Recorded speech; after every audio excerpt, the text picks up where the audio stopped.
So what is an NDA and how can an NDA help you?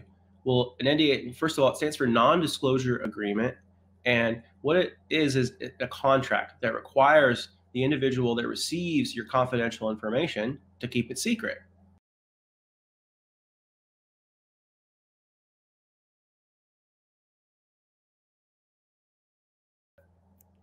Basically, anytime you're interested in trying to do business with another person, another company, possibly with a contractor, maybe it's an established company or a small company, in order to get anywhere in the business relationship, you're at some point going to have to disclose to them what it is that you are working on and what you're doing.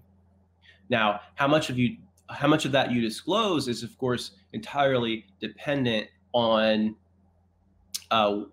what it is that you're working on and what you need that possible individual or company to do for you, right? So if they're going to help you actually build a product, for example, and that product needs their services, then you're going to have to disclose to them a lot of those details, right? Otherwise, that contractor isn't going to know, or that contracting party isn't going to know what skills they need to have in order to actually contribute to the project in a meaningful way.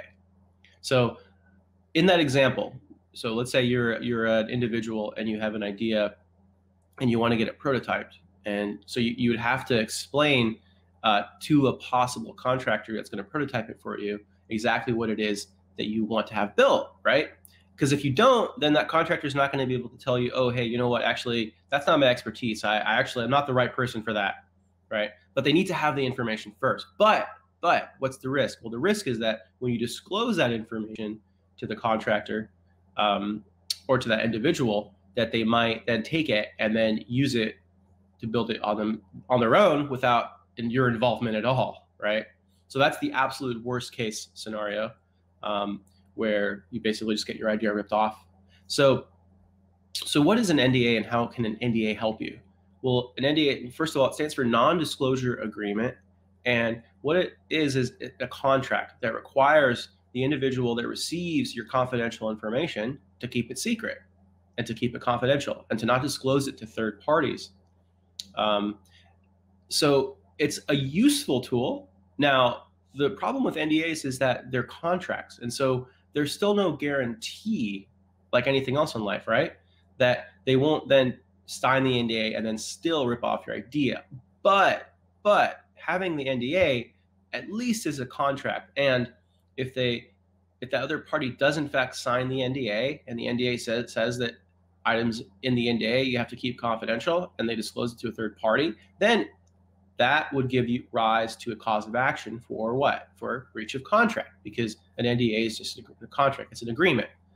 So it is a useful tool. However, again, the reason why I say this is because it's always more important for you to think about who you're doing business with and who you're dealing with. And if you can, it's always a good idea to trust the people that you're disclosing the information to, if possible. Obviously, you can't. You're eventually going to be dealing with individuals that you don't necessarily know and may not trust, and you have to weigh out that business decision. Is it worth disclosing the idea to them in hopes that they might be able to help you?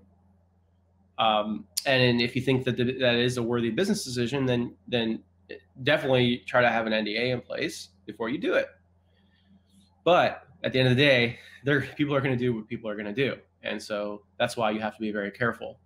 Another thing that I want to say, a lot of large companies actually won't even sign NDAs. So if you're possibly interested in venturing with a large company, then that large companies may not even sign the NDA. Now, why is that? Well, it's because of all the leverage they have, right? They're a large company. If let's say you're an individual inventor or you're a very small company, what benefit do they have by doing business with you? If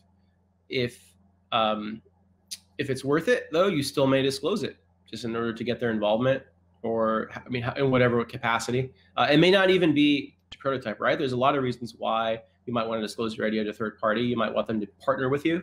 You might want them to develop an add-on product or a side product that's somehow related to what you're doing, or it's tangential, like it could be in marketing or promotion. And so just keep that in mind. Not everybody is going to want to sign an NDA. So again, that's where trust comes in, and thinking logically about the information that you disclose and weighing the business consequences and the business risks associated with disclosing your information. Now, one thing I want to point out is that there's two types of NDAs. There's mutual NDAs and there's unilateral NDAs.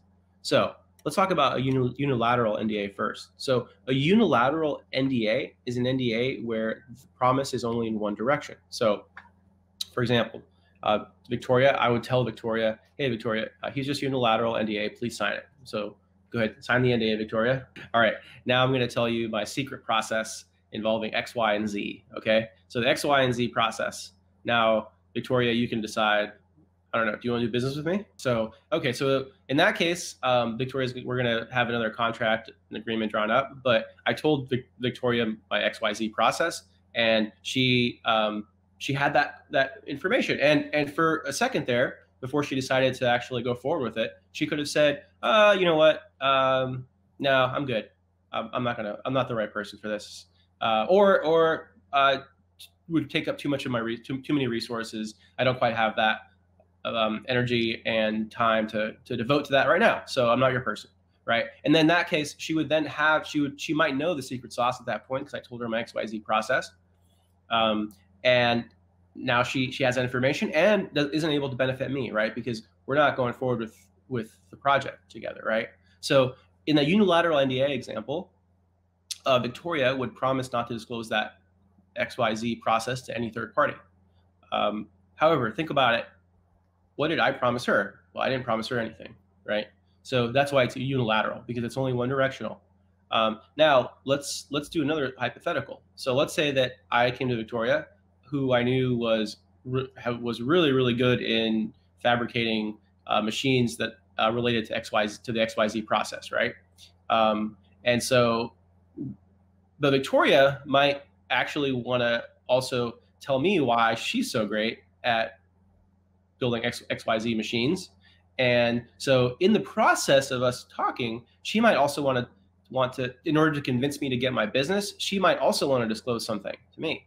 So let's just say that Victoria is going to disclose to me about her new ABC machine. So, okay, in that situation, I come to Victoria. Oh, hey, Victoria, I got this XYZ process. Do you think that you might be able to help me do that? And then she's gonna say what? She's gonna say, tell us about your ABC machine. Now Victoria's disclosed something that wasn't out widely commonly known, right? So not widely known. It's effectively, let's just say it might be a new product that's coming out, or it's a product that she has in-house. So it's the ABC machine that no one else knows about, except for maybe a select few people that also have signed NDAs, right? So I now know about the ABC machine. Victoria now knows about the XYZ process, right? So that's where a mutual NDA comes in, because in a mutual NDA, I would promise the promise goes two ways. So I promise Victoria I will not disclose about her ABC machine, and Victoria will not disclose about and make any disclosures about my XYZ process. So those are the basics of NDAs. So a unilateral NDA would protect me from Victoria disclosing my XYZ process, right? So in the case where Victoria isn't going to share any confidential information with me, then that's not a big deal, right? And to have a mutual NDA, because she's not making any disclosures to me, right? Now, if Victoria would make disclosures to me, then what's probably more appropriate is having a mutual NDA where I promise not to disclose any confidential information that she shares with me, and she promises not to disclose any confidential information that I share with her. So unilateral NDA versus mutual NDA. Well, that's a really complicated question. And this is actually the exact reason why a mutual NDA is a really good idea. So basically the question is what happens if Victoria does not have the ABC machine, but with my XYZ process, then she would be able to make the ABC machine. So this is the essence of a joint venture, right? So I have a certain expertise in a certain process, and Victoria has a certain expertise in machining, let's just say. So, but if we told each other about both of these ideas, then we would be able to build something really, really cool.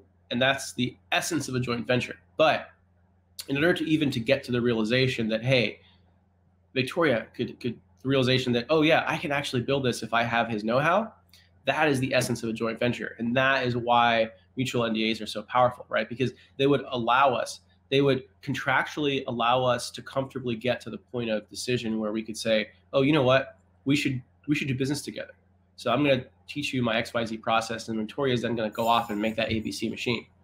And so, but having that NDA made it so that I felt comfortable, or more comfortable, disclosing my intellectual property to Victoria, and it was mutual because she also felt more comfortable knowing that we had a signed agreement in place. But again, we have to now keep track of this agreement that we have, right?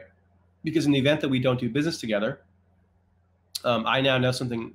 I have some information about an ABC machine, and so when I go off and talk to other people, I have to make sure that I'm not disclosing any of the know-how that Victoria shared with me to those third parties, right? Because if I did, and Victoria somehow got hold of that, then that would possibly create a cause of action where she could actually sue me for breach of contract for disclosing her ABC machine to some third party, right?